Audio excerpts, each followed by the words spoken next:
Okay, let's get things rolling. Super pumped to introduce our guest today, Les Spellman. Thank you for spending some time with us. Yeah, thanks for having me. I love that microphone setup. I need to steal that from you. Yeah, I'll send you the Amazon order. There we go. There we go. Yeah, so Les, I'm gonna jump into some questions for you, but first I want to just give a little bit of an intro, and then I'll let you kind of give some background yourself. Yeah. For everybody that's on the call, and if you're not familiar with Les, Les has emerged as one of the world's elite speed performance coaches. So training NFL and USA rugby players, NLL teams, and consulting for NLL, athletes from US men's and women's national teams for soccer, Olympians, NCAA athletes, all of those elite levels, plus emerging high school and youth athletes across a variety of sports. So really cool to see the breadth of his impact and expertise. Les and his team believe that speed is not only an inherent trait, but also an essential skill that can be mastered, and that it's the X factor that separates the good from the great. Their mission, Les and Spellman Performance, is to help athletes and coaches play faster by using the universal speed rating to assess the right data, create a prescription, and monitor changes over time. That's the bio that I had written down. And I also want to just give my own little background from what I've learned from Les. He and his team are really, really skilled at taking complex topics and distilling them into digestible principles. And they deliver this stuff. They have a very strong presence on social and all the major channels, and we'll make sure that everybody has access to those links afterward. But then they also offer some really useful and practical courses on their website. And I think I've gone through like 2 or 3 of those courses and have been able to absorb a lot. So definitely highly recommend checking out their website and the resources that they put out. All right, Les, did I give you enough of an intro there? No, it's perfect. I honestly I hate my intro because we wrote it I don't know, it's 8 years ago, and I'm just like, oh man, here we go. But no, it's awesome. No, that's perfect. You want me to give a little bit more background, or? Yeah, well, I actually have an icebreaker first. Okay. I did not tell you that we were going to do this, but that's kind of the point of it. Yeah. You're in San Diego, right? I am. Okay. So icebreaker question is, if you have guests coming into town, where are you going? Where are you taking them to dinner? Oh, wow. Yeah. I have this Peruvian restaurant in PB. I don't even know the name of it. It's in PB, but it's my favorite restaurant because nobody's ever had Peruvian food. Have you ever had Peruvian food? Yeah. Once. Okay, yeah, once. But it's like the most fire food ever, and it's by the beach, so like you just walk to the beach. That's like typically what I do, is like I'll take them there and then go to the beach after. That's a good question though. Yeah, that sounds like a good time. Although that's like heavy, like Peruvian is heavy, isn't it? It is. It's like it's French fries are in everything. So it's the only food that I've seen that has like French fries like made into the food. It's like it's not like separate. You know what I'm saying? Like Americans eat French fries separate. French fries are like in the food. And yeah, I love French fries, so that makes sense. That's awesome. Cool. Thanks for entertaining that. You've started and run several businesses related to performance, including Spellman Performance. So do you mind kind of just like summarizing all of those different projects you have going on and the motivation behind doing all of this stuff? Yeah. Well, I'll just give like a quick background of like how I got to there. So I started out as a janitor in a gym, and I was essentially like working. Really, I wasn't actually getting paid. Now that I think back, I wasn't getting paid, and I was trading janitor time for gym time because I couldn't afford the gym. So I was doing that for a while. Then I switched gyms, went to a better gym, and I started to see like coaching for the first time, like performance coaching, because I'm 33. Only performance coaching I had was like college strength coach who like really just kind of like directed us and told us what to do. Didn't really have much of like a teaching type background. It's literally 45 minutes or an hour every day, in and out. But for the first time, I was like in a facility that performance coaching was happening. So it was more than just strength. It was speed. It was change of direction. It was all these things. And I was fascinated by it. And here I am as a janitor. And I was like, all right, I just need to intern. If I can get to intern level, then bet like I'm gonna at least learn. So it got to the point where I was an intern and really just like making protein shakes, getting towels, still kind of like a janitor now that I think of it. Like I did a lot of cleaning. And Yeah. I was like, you know what? I think I want to find a way to coach. So ended up working my way into the lineup as a warm up coach. Like literally, my job was to take the athletes 15 minutes, warm them up, pass them to the coach who's better than me, and did that for like 6 months, and then moved on to the core section, which was like a little bit more advanced. Then move on to the strength section, and then finally the speed section. So like the gym had different sections, and when I got to the speed section, I was like, oh, this makes sense. I can get people faster. Like, I can do this.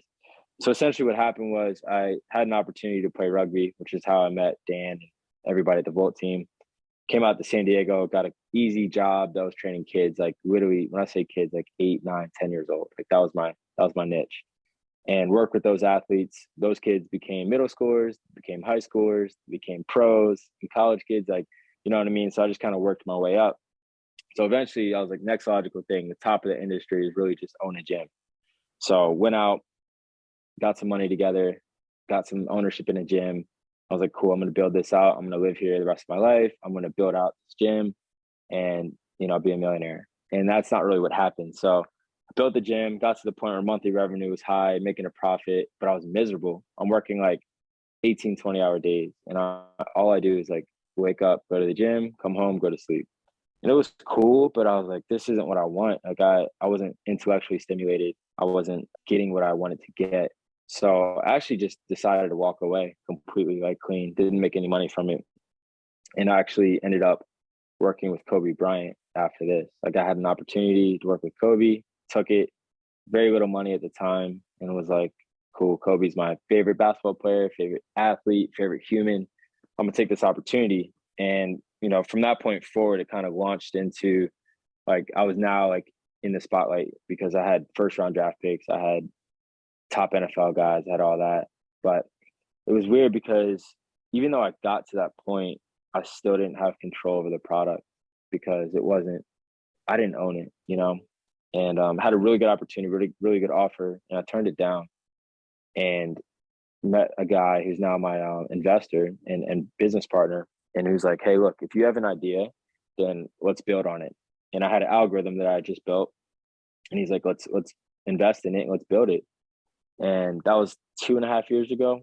So fast forward to now, where we're at is we obviously have our elite stuff that people see, like our NFL teams, US men's national teams is a client, NCAA teams, University of Arizona. But what we're really doing is we're really focused on development. So we're really focused on developing the next generation of athletes to get to the highest levels. I think the pro stuff is easy, to be honest. Like you have very competent people running very competent athletes. Like they're the best. Everybody's the best. What we're focused on is like, how do you take an athlete that's mediocre and make them the best? That's the place that I wanted to live in. So what we did is we developed programming, we developed systems, we developed technology, we developed software to help athletes at all levels get better, because our vision is that athletes can go outside and just use their phone and get faster, and then also see where they rank in the world. So that was really the focus and the details behind it. I left out a bunch of ups and downs, but that's the basis of it. One thing that you mentioned towards the beginning of that little segment was that at one point when you were getting your start, you were working with very young athletes, but then did I hear it right that you continue to work with those athletes or maybe a handful of those athletes further on into their careers, into high school and college? And yeah, I still got them. They started when they were 8, 9 years old, and they were there this morning, and they're professionals or they're college. So that's really cool. I have I'm showing my age, but like I have athletes that are 23 and started when they were 13. I got athletes that are in college now that started when they were 9.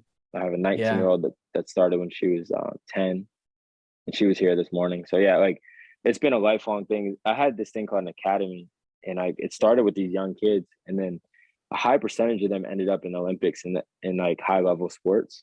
And it was like, oh, this is pretty cool. But I still have them. So yeah, I never really got too far away from that. That's really cool. One of the things I want to ask you about, because, depending on the situation that someone might be working in, they might only get 5 weeks with someone, or they'll get 5 years in some, maybe more rare scenarios.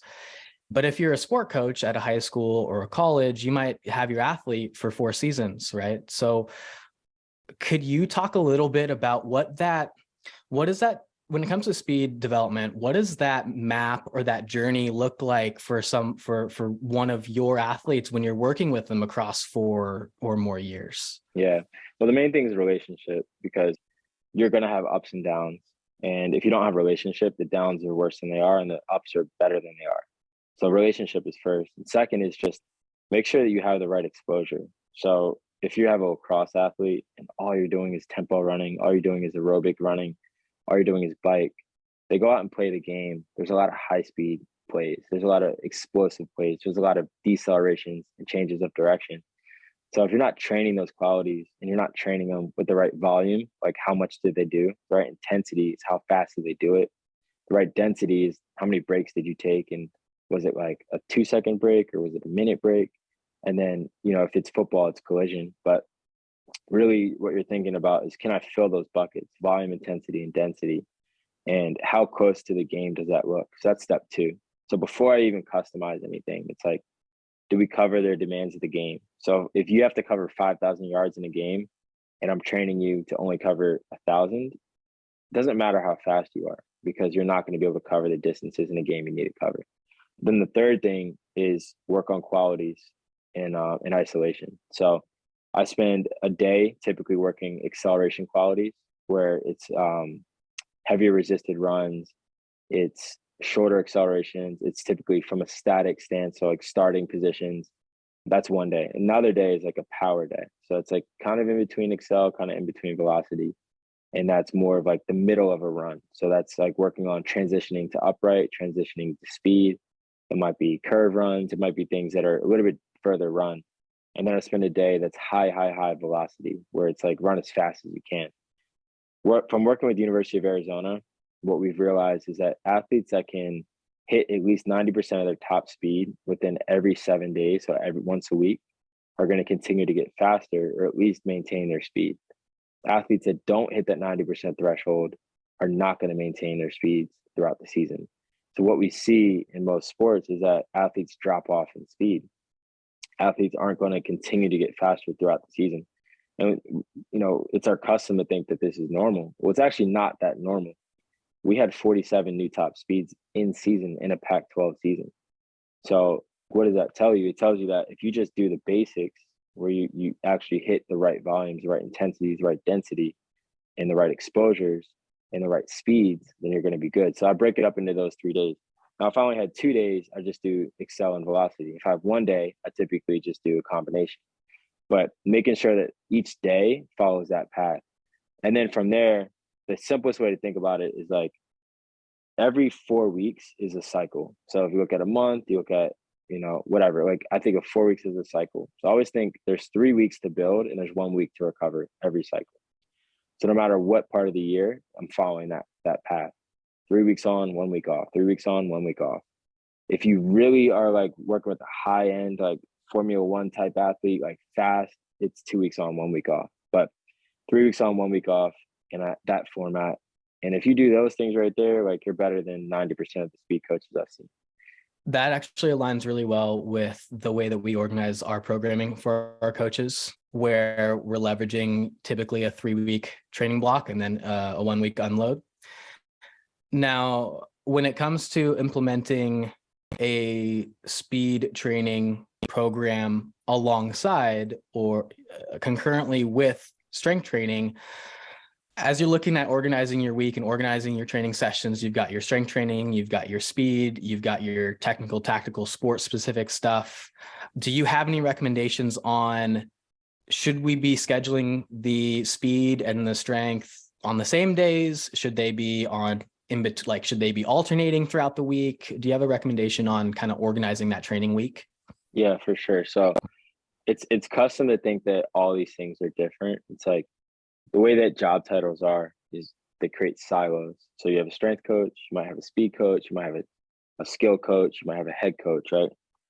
Each of these people has a salary, a position, a job, a role, a responsibility.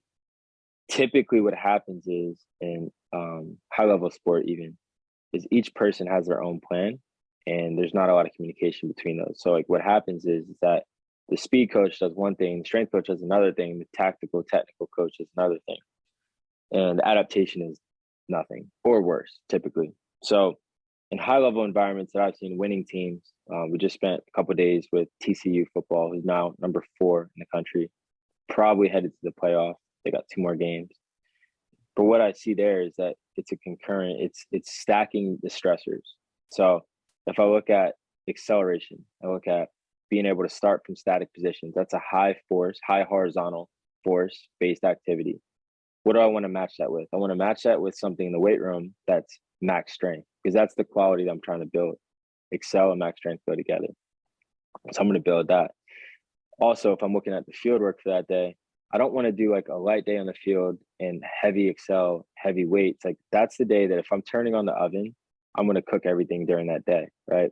So we're gonna manage the volume, obviously, but the intensity is the intensity. The day is the day. So if I look at the stressors of the day, speed is an exercise that we use. It's, if you look at just weight room, it is a exercise that we use. Resisted runs are an exercise that we use. Now they're on the high velocity side typically, or if they're resisted, it's somewhere in the middle. But it's typically faster than what you do in the weight room. But what you want to do is match your weight room qualities. Acceleration goes really well with max strength. Power goes really well with power in the weight room. So if I'm doing medium resisted runs, if I'm doing transition runs, if I'm doing reactive, more like multiple plyos in a row, then that goes really well with us, like kind of like a speed strength day in the weight room, where it's like power or speed strength, where you're lifting medium loads fast. And then if I look at the high speed day, I'm looking at reactive qualities in the weight room. So very, very, very reactive. I'm looking at very fast ground contact times for plyos. I'm looking at high speed volumes. So you just want to match those qualities. What I've seen is that an athlete will say, well, I did speed today, so I'm going to do a lower body lift tomorrow, and then I'll do an upper body lift. What that's doing is it's cooking our nervous system. It's not allowing our nervous system to be stressed on one day and then recover on another day. It's not the high-low model that we, Charlie Francis made popular. It's a medium load across the week. The medium load across the week is not ideal because it doesn't allow the nervous system time to reboot and to recover and to actually be stressed and then provide the proper recovery for it. So we know that a high CNS, a high central nervous system activity typically takes 48 to 72 hours to recover from. So if I stack 2 days in a row, now I've just further stressed my body and my nervous system to the point where it's not going to recover before the next stimulus. So we have to be very careful about applying the right amount of stimulus at the right time in the right order to go forward. So common question I get, now football, we work in the NFL. You have a Sunday game, a Sunday game. On Monday, after the game, you actually go to practice. So you play Sunday, Monday you have a practice. It's light, it's recovery. It reboots the central nervous system. Okay? Doing nothing is bad. Doing something active is going to help the nervous system. Tuesday they have a day off. Then Wednesday, Thursday, Friday are all hard practices. So what I hear from coaches is that, well, you're going to blunt the nervous system by doing 3 days in a row like that. Well, it's not necessarily true. If you do it right, you'll make one day that's more of a strength-based day. So that goes really well with acceleration on the field. So you might have high acceleration-based drills, and you might do some acceleration-based speed, and you might do heavy lifting. Then the next day is more of a long endurance, like 2-minute drill in football, or it's short recovery periods, or it's lower speed but more distance covered. Then the last day is high speeds, less distance covered, higher rest times. So I didn't stack those 3 days to be the same stimulus. They're all different stimulus. I think a lot of coaches, they know that speed is important, but they might not have the experience like actually building it into their program. Maybe if, I think some sports are better at this than others, or better at integrating conditioning into their practice plans. I think soccer coaches that I talk to tend to be a little bit more creative or directed, integrating conditioning into their practice plan structure. When it comes to the speed training, though, sometimes one comment that I'll hear is, well, my athletes are already sprinting during practice, or they're already sprinting during the game. Why do I need to continue to have them sprint, do more of the same thing? How would you kind of respond to that? Well, you have to quantify that. So sprinting is like, let's say you can quantify sprinting as like 60 to 70% of your max speed, right? That's not very high. Like that's actually not that stressful for the nervous system. And if you look at sprinting maximally like 90 to 95%, there's significant changes between that and 70%. So what I say is like, if you're not tracking it, you don't know, it's not a maximal sprint. And what we do is like, we'll track everything. So with Arizona, with these teams, we see who hit above 90%. Now, if they hit above 90%, we don't need to supplement. That's your speed training for the week, right? So that's your velocity work. If you hit above 95%, then that's even better. If you hit above 100%, you have a day off the next day, right? A new PR. So you have to quantify, are they actually hitting high speeds? What we found is that without actually tracking it and without actually having intent, typically athletes will hit between 80 and 85% in games. In football, in soccer, it's a little bit different depending on the position, depending on the opportunity, depending on the style of play. 80 to 85% is typically game speed, quote unquote. When athletes start hitting above 90%, that's when we're talking about very high speed. And if you look at 95%, we're very, very high speed or maximal speed, right? So most people don't get enough exposure at that. So when we supplement, it's like, how much do we supplement? How much do they actually need? Truth is, they probably only need 3 to 5 maximal sprints a week to maintain or increase speed. Minimally, they need 1. So you have to hit at least 1. So if I'm a coach, I know nothing about speed. I can just say, hey guys, let's do 2 maximal sprints in the warm up. It takes 3 minutes, not even 4 minutes, right? 3-4 minutes, right? So that can be my exposure. Now that is to increase or maintain speed, but the problem is that most coaches don't understand that speed is not only how fast did you run, but how did you get there? So if it takes me 7 seconds to get to 20 miles per hour versus 3 seconds to get to 20 miles per hour, there's game context there, right? Now, the shorter distance that it takes me to get to high speed, the more effective I am in team sports. Now, let's take track out of the picture because you can argue that being able to accelerate longer and get to the high speed later might be a tactic, right? But let's just assume that most of this is team sports. If you can't hit high velocity early, you're going to struggle in team sports. So how do you affect that? You don't affect that by just practicing. The only way to affect that is the same way. If you were asking me, how do I get a higher vertical jump? Well, you have to fill the strength bucket. If you don't fill the strength bucket, you're going to struggle filling the other buckets, the power and the velocity bucket, right? So how do we fill the strength bucket for speed? That's resisted runs.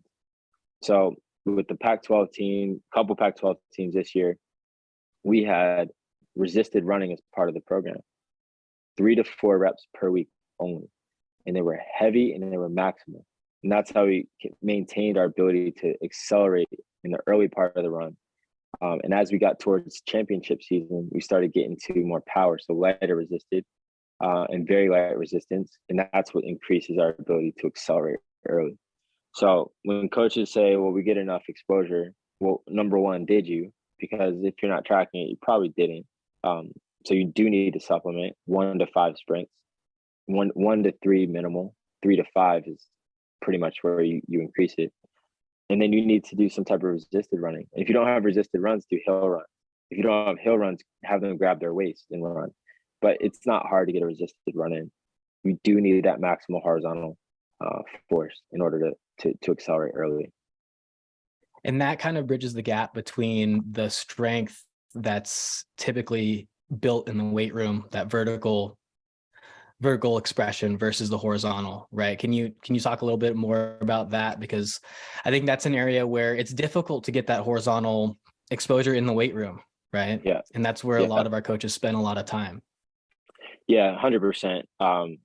Let's take a step back. So like there's 2 things at play. So lifting in the weight room, highest velocities I'm going to reach are 1, maybe 2 meters per second.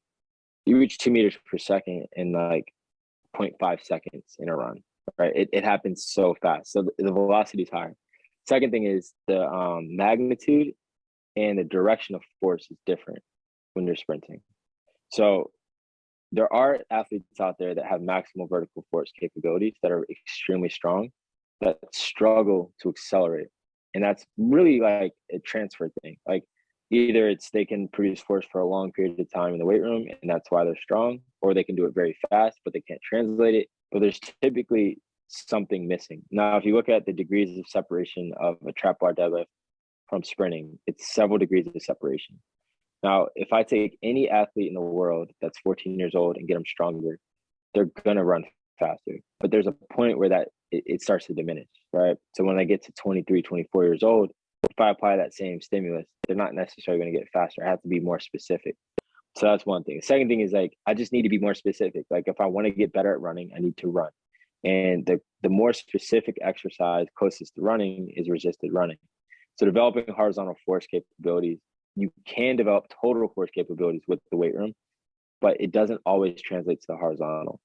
And when I say total, I mean resultant force, so vertical and horizontal forces. If I'm able to increase both, so get stronger plus apply that force, then I'm going to be faster without even talking technique yet. Like I haven't said anything technical yet. Although I think it's important, I think if you cover the buckets first, and if you do it like literally, it's so easy. Like you lift, you jump, you run resisted, you do a couple exposures a week, and you've now become equal to what an NFL speed coach is doing, or what Olympic speed coach is doing, or what a Olympic team is doing. That's it. You mentioned a couple of different ways that you can do resisted running. I think you mentioned like something as simple as holding onto somebody's shirt to resist them, or finding a hill. Yeah. Can you talk about that spectrum of like, someone who doesn't really have access to a whole lot of equipment versus somebody who can afford, to outfit their team with what they need? Yeah. Like I think like if I were to say, hey, go out today and do it, you didn't have anything, then just like grab their hips and sprint or run a hill. But I think the investment's like actually super low. So like if you go get resistance bands from Skills or skills.com, they're like, I don't know, $15. Like you can buy a $15 resistance band. Like it's not hard. So bands work really well. Ciara Murray is on our team. She put out a whole course on banded acceleration series, like super easy to use. So that would be an option. Now that's good. What's better is a sled. If I can get a sled and load weight on it, just thinking in terms of weight, 60 to 80% body weight is what I call heavy. 30 to 50 is medium, and 10 to 30 is light. Right. So if I were to work in those three buckets, that's pretty much going to cover the basis of me. So I would put weight equal to 80% body weight for trying to work early acceleration. Further in my acceleration, I'm trying to work the lighter it goes. Right. That's one way. And then the other way is like, if you have 20 grand, buy a 1080 because it's the best thing on the market. But it's just not feasible for most coaches. Like, oh yeah, buy a 1080, like 20 grand. Come on. Like, it's tough. But I will say this, I've had maybe 20 teams buy them and they love it and it's the best. And if that's in your budget, do that by all means. But you don't need to do that to do this. Right? You can still do 95% of the work, although you just won't get a velocity measure on every rep that you do. And you won't see the forces, and you won't see all those things. But if you just think about, if I were to teach somebody how to run and I never met them before, I would just fill the physical buckets first. Don't worry about all the sexy stuff yet. One more question on the resisted running for you. When you start to introduce it, are you going to be going like heavy to light? Like, are you kind of progressing in that way, like lower velocities to higher velocities? Like, how would you, let's say you're with your team and you're starting to prepare them for your next season, how would you go about organizing and like planning that out, programming that out? Yeah, definitely heavy to light. So if you think about principles of specificity, the game is played fast and it's played at higher velocities. So resisted running is multiple degrees away from the actual task that you're trying to do. So if the task is sprinting fast, what the resisted run does is it actually makes you sprint slow, right? So you have to periodize it so that your early off season is heavy, your middle off season is medium, your late off season is light or nothing. Your goal is to sprint with nothing fast, but you have to keep that stimulus in there. So 15 years ago, coaches were like, man, we don't need to lift in season. Like why would we lift in season? We only lift out of the season, you get strong, then you go in season, you play. And yeah, everybody gets hurt. That's normal, right? Look at Alabama. Everybody gets hurt at Alabama, right?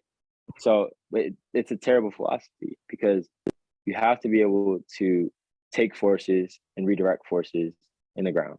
And we know that if you don't lift, you're not able to take those forces. You're not able to produce forces. You're not able to stabilize. You're not able to, all these things that we all know is common now. Everybody lifts in season. Football, high school football teams lift in season. Middle school football teams in Texas lift in season. It's normal, right? So sprinting is the same thing.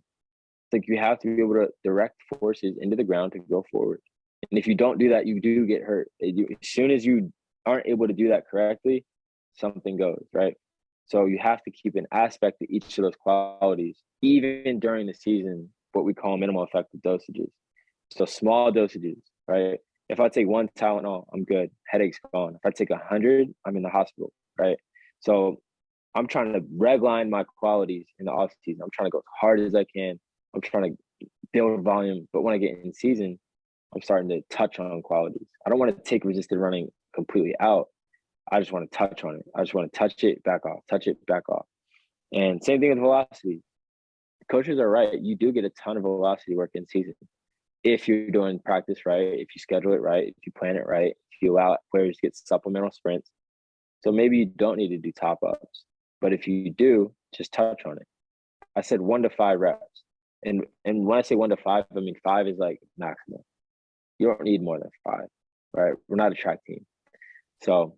But yeah, that's I'm pretty passionate about that one. No, yeah, that's really good. And you mentioned at the very beginning, like it's something that you can drop into at the end of your warmups, right? It takes very minimal amount of time. Oh yeah, you can drop right into it for sure. Yeah, for sure. We've been talking mostly about linear speed. I'm sure there are people on that are going to be listening to this that would also love to learn a little bit or have you share a little bit about the role of agility, the role of deceleration. I know that's that area of deceleration is an area of emphasis for you guys here as of late. So how do you kind of go about coaching, teaching, programming the deceleration work? For sure. So starting with what when you mention agility, when you mention change of direction, we look at the game.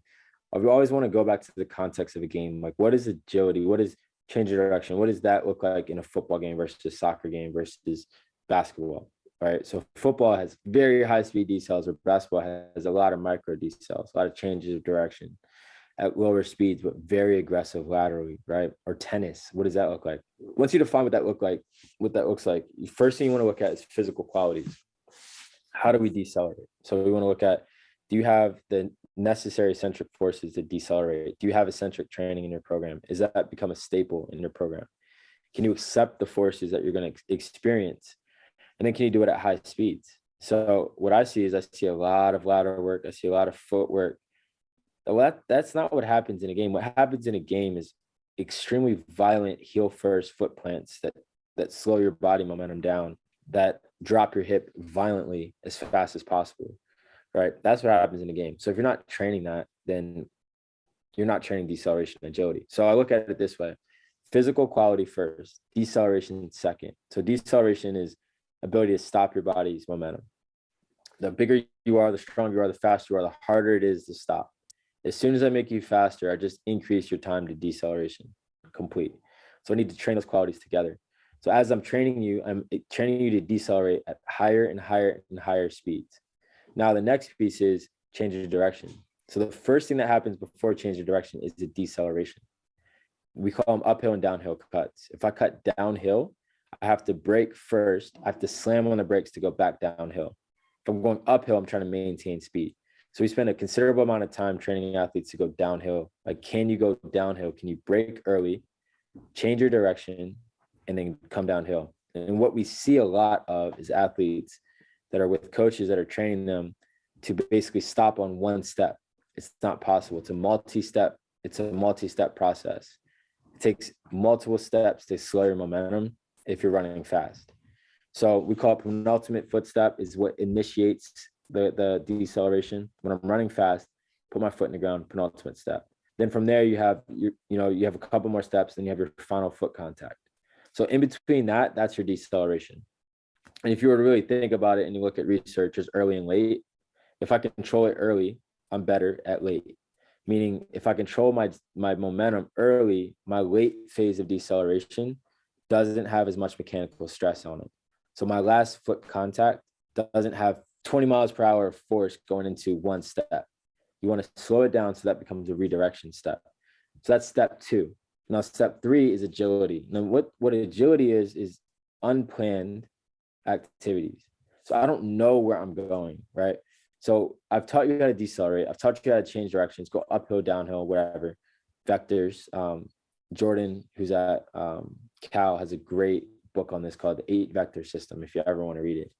I don't get anything from it. I just think it's a great book. So if you want to read it, I would suggest read it. Oh man, Wales just scored. Sorry. So agility is the ability to react to stimulus and change directions, right? So once I have the ability to change directions in all directions, I have to add the agility component. So it could be visual, it could be auditory, it could be off of a defender, right? I can manipulate time, I can manipulate space, I can manipulate speeds, entry speeds. Now that becomes incredibly important for a sport like football. So let's take football, for example. Early off season, I'm building the qualities, right? So I'm building the ability to stop at high speeds. I'm in the weight room doing eccentric training. Late off season, I'm changing directions. All right, downhill cut, pre-planned. I'm teaching you how to stop, change directions. Late agility. And as I get close to camp, I'm making it more and more like the sport, the principle of specificity. I'm making it very specific. Receivers decelerate this way. DBs decelerate this way. Linebackers decelerate this way. I'm making it very specific to the task of the sport that they're playing. And then we play the game so that I don't enter into preseason with a high load of things we never did before. That's where ACLs go. That's where Achilles go. That's where injuries happen. So awesome. Thank you. Yeah, I know we're sprinting through this time that we have. Definitely encourage everyone to check out Les's website for drills, for frameworks, for all that stuff when it comes to programming and organizing this developmental system that you're going to use with your athletes. I do want to make a switch of a topic here, Les, a little bit, because I think it'll be a topic that I think everybody can really benefit from, and that I don't think gets talked about enough from people who are going through it. You're running multiple businesses. You're working with a ton of athletes. You're very passionate and vocal about finding a professional balance and making time for your family. And that's not, not an easy thing to do. Would you mind, do you feel comfortable sharing any learnings that you've had that has helped you find that balance? Yeah. No, for sure. Like family is like my focus 100%. Although I feel like I don't do a great job of it at times. Like there's times where I'm traveling, doing a lot of stuff. So it's definitely not perfect, but it's more intention. But in order to do it, you have to save brain space. So if I think about it, like if I want to spend time with my daughter, but I'm on my computer because I have more work to do, then I've failed at my job. Like it doesn't have to be hard. So you have to measure what's important, and then you have to automate it, right? And when I say automate it, is you have to find a structure. So automation could be software, which is what we're building. Automation could be people. I could train somebody to do the job or the work. Or automation could just be like, I literally have a step-by-step process that I do, and I just do it in a certain time frame at a certain point. Right. And once you automate it, then you can optimize it. So I can make it better. I can make changes to it. I can update it. I can add new software, take new software out, write new code, whatever. So the goal is always optimization and automation. And if I can automate something, then I can scale it. And if I can scale it, I have more of what I'm doing with doing the same work. Scale doesn't mean doing more work every time I add a new client, every time I add a new person. So it shouldn't be more work. So when I think about like in a team setting, is like, what are all the things that are high stress that take a lot of time, right? Is it like transferring notes, or is it transferring weights, or whatever it is in the weight room? Obviously, if you have a Volt app, which you should, like, then you don't have to do that. That's automation, right? You have to find what takes you the most time. You have to eliminate it by automation, or not do it, because coaches talk to me like, I don't have any time for family because I'm trying to track all this stuff. I'm like, what are you tracking? Well, stop tracking that. Go spend time with your family, because you tracking that's not making people faster. Sorry. It proves that you made people faster, but it's not doing anything. So you need to get back to what your core is, or you're not going to be the right person. So what I feel like is if you spend time with your family, you spend time with the people you love, this is a lesson I learned way too late, but if you do that, you're the right person to coach, you're the right person to lead. And if you don't do that, you start to become whoever else like needs you at the time. You start to kind of mold yourself to the people you're around. And that was a hard lesson for me to learn when I started losing family members, and I hadn't seen them in 8 years because I was coaching all the time.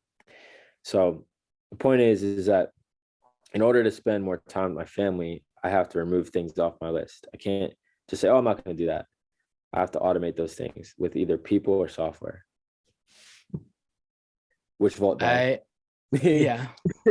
Plug. Thank you. Generous plug. Got you. That's awesome. Really cool take. We do have one question for you in the chat here regarding maximal sprints.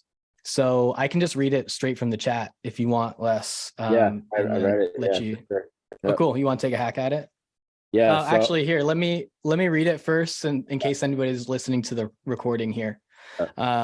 Topic: maximal sprints. With your experience working in soccer and U.S. national team athletes, when do you incorporate them into their game week? What do you prefer, an ideal and not so ideal situation? For example, playing multiple games in a week, like in the Premier League. There's complexities to this because multiple games in a week, schedule rarely stays the same. So always starting with the game is, did they fill the velocity bucket in game or in practice? And if they need to supplement, when's the best time to supplement? So you're right, match day -3 typically was the day. There's been times where it's match day -2, but never match day -1. And if you're not familiar with those terms, it's like take the game and then -1 means it's 1 day before, -2, 2 days before, -3. Match day -3 was my favorite day to do it, but although like sometimes you'd have a Monday and a Thursday game, it's like, all right, well, like you need to recover. So you look at the game, did you hit those things in game? And if you're not hitting those things in game and you're able to track that, you could have the players either do it like at, on the side of the, if they come out the game, they can go on the side of the field and hit it and they can get that exposure. But if you have a short week or you have multiple games in a week, the priority is recovery. So you're praying that you hit those things in the game, and then you're recovering. And if you have 2 days before the next game, you're probably not going to have time to do velocity. If you do match day -2, it might be fine. But yeah, it's a complicated question. But ideally, if I have like 2 pillars in Saturday game, it's match day -3 will be that velocity day. But yeah, it's a really good question. No easy answer on that one. And that match day -3 goes back to like the 48 to 72 hour recovery window. Is that what you're talking about? Yeah, exactly. But it's not, the thing is like, if I do one sprint that gets up to 90%, I could do that match day -1. But like, why would you go out and just do one sprint? Like, like you didn't hit it before in the week. It's like you had all those days before. You might as well just like not do it, So I struggle with that, like with teams. But like you said, like soccer is different because the technical and tactical and physical are all intertwined into drills that are monitored very closely. So it was very rare when players didn't hit speeds in practice because that was the plan. And if they didn't hit it, they just did a top up. And warm-ups became an opportunity to hit speeds as well. So yeah, we didn't really struggle with that. And most of the work that I did was based around like non-competitive periods. And if you look at how US soccer was, like you had players that were playing in multiple different locations in the world, and then they come in for camp. And I'll go to a camp and test them and see where they're at and then recommend training in between. But everybody's on different schedules. You know what I mean? You have 23 different schedules. Oh, at the time it was 50 different schedules because it was a bigger player pool. So it's like, it's impossible. You just kind of roll with it. It's chaotic. But that's the fun of it. Football is less chaotic and it's easier to plan, easier to go. Like on college football, we did speed on Tuesdays. NFL, you do speed on Wednesdays. Simple.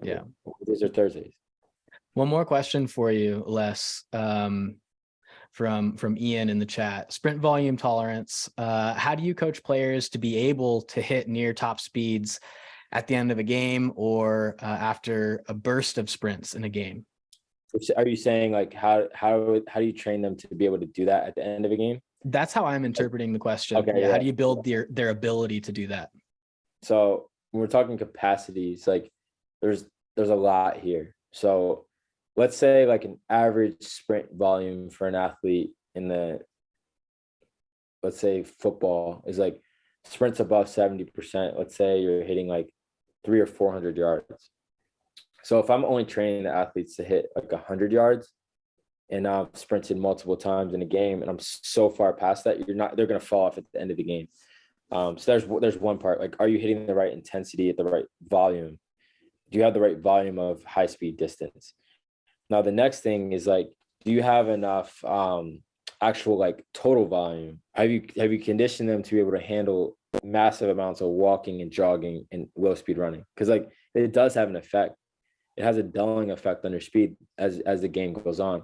So if I've only trained the athletes to be able to cover 5,000 yards in a soccer game, like right now, I mean, watching these guys hitting closer to 10 to 12K, it's going to be really, really, really hard if you're only training for 5 to be fast towards the end of the game because of the fatigue levels. So how do you train it? So start with what a game is. Start with what a game volume looks like in terms of speed, distance, in terms of volume. Another one for everyone to understand is accelerations, number of accelerations. In football, just think number of plays. Every play is an acceleration for most players. Offensive line, not always, but there's a acceleration in a play. So you can count plays if you don't have GPS or decelerations. So once I know like pretty much like what those are in terms of volume, intensity, density. So how much do they have? How intense is it? How often do they happen? Now I can work backwards. And like typically what I would do, best case scenario, I'd start at 50% of that volume through a week, right? So I build my week to represent 50% in the beginning, and I increase by 5 or 10% per week until I get to my goal. And it also depends on how long you have, but that's based on like an 8 to 12 week off season. Like that's typically what I would do. So I don't start with them doing 500 yards of high speed distance, 400 yards of high speed distance. I start with like a little bit, touch on it, and then just grow it. You know, obviously like people talk about acute chronic workload, which I won't get into, but basically what it means is like, you don't want to increase the volume too sharply. So you don't want to jump in, you know, I do 100 yards this week and 300 yards the next week and then 600 yards. Like it's too steep of a climb, so the body can't handle that volume. So if you're trained to do 20 sprints in a game and that equals 400 yards, but you're only training half of that volume, you're not going to be able to be fast at the end of the game, quote unquote, because you haven't trained your body to be able to handle that volume and intensity. And maybe it's also that they're happening too rapidly, one after another, after another, after another. That's density. So it's a lot to consider. But if I'm a coach, I'm going to consider, how do I want to play? If I don't have the ability to track a game, I ask a coach and I say, Coach, how do you want to play this game? You want to do spread? You want to run the ball? Like, how do you want to do it? Oh yeah, we want to run spread. We want to fly. We want to fly around. Like coaches are intuitive. They know what they're talking about. They don't use our coach terms like maximal sprint speed, acceleration. They might say we want to do a play every 30 seconds, right? That's acceleration every 30 seconds, right? Yeah. So you understand what the coach wants to do, and then you work backwards to fulfill that, what you think is best, and build that style of play physically before you get to the season, and let the coach and guide the coach on, hey, we're doing too much right here. We went from an hour practice to a 3-hour practice to a 5-hour practice. We're moving too fast here. Like let's pull it back and understand that progression is everything. Like my daughter's 2. I have her walk incrementally further every day. We're up to 2 miles. She's 2.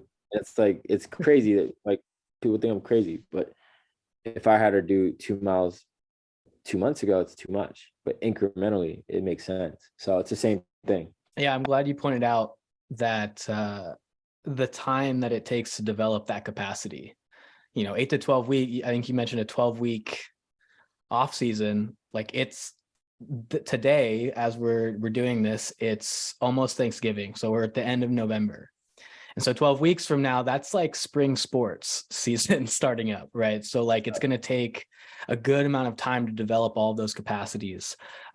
We've got 2 minutes left. I'm sorry to throw one more question at you. I don't mean to rush you, but I think it's an important question to ask. Let's get it. You're not a spring sport coach. You're a winter sport coach, and your season is starting.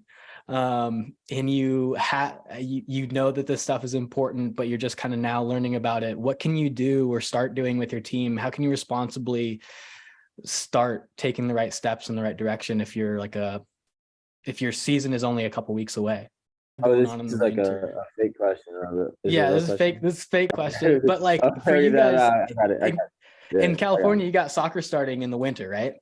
Yeah. So yeah. Okay. I've been in this experience. Actually, put it this way. We're going to an NFL team on November 30th. And what week is it? Week 10? I don't even know.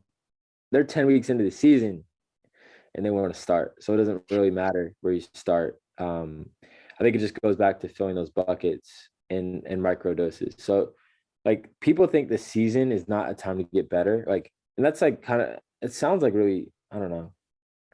Sounds like kind of archaic at this point. All of us probably wouldn't agree with that. But if I ask my parents, they're like, hey, like you get better in the off season and then you just kind of like die out over season and hold on. That's been the philosophy. But there's qualities you can touch on. So whatever you've built in the previous parts, you try to carry over. Now, if you don't have anything built, then you could start building. You could start growing there. Just start it in small volumes and increase. I see it all the time. Like people will go like to winter track and they're like, I run into shape. Well, that's just micro dosage of volumes to grow. You know, like they're getting exposure to high speed and they're getting exposure to higher volumes, and then they get to outdoor and they've like, okay, I'll run the 400. You know what I mean? You don't just pop out on a 400 after doing basketball. Mm-hmm. I mean, I do know a kid that did that, and he was hearing like a 47 indoor. So it's possible, but it's not the reality of most kids. Recommended. But yeah, exactly. Not recommended.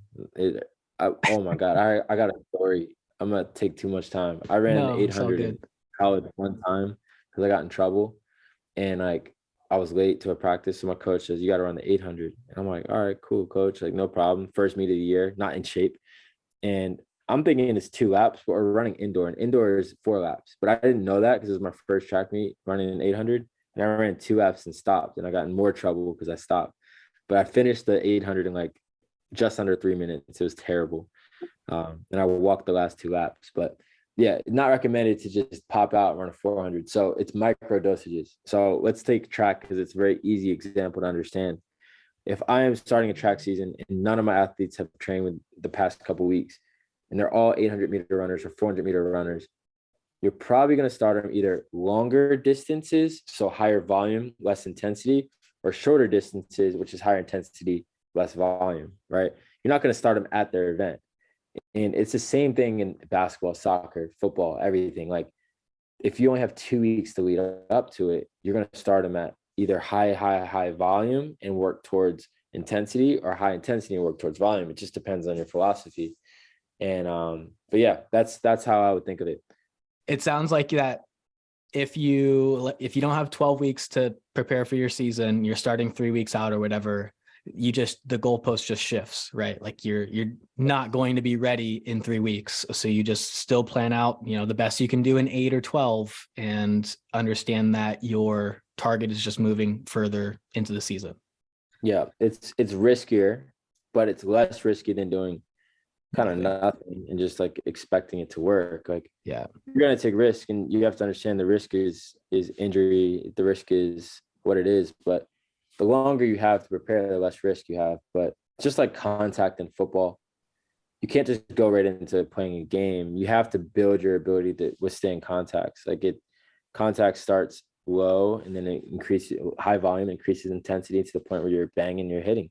And if you only have 2 weeks, you got to find a way to do that quickly. Yeah, it's not ideal, but you get it done. So. Hey, Les, thanks so much for your time and for sharing with everybody on the meeting here. Last question for you. Where do people go? We'll definitely link this in the notes and everything, but where do people go? They want to get more information from you. Yeah, Les7 Spellman, Instagram, Twitter is the same. LesSpellman.com for website. UniversalSpeedRating.com for software. But yeah, lock in. Volt.com for training. Yeah. Thanks, Yeah. Les. It's been awesome getting to work with some of your coaches and getting to know them as they've started using Volt. Thanks for sharing all of your insight here, and hope to talk to you again soon. Sounds good. I appreciate you guys. All right. Thanks, Les.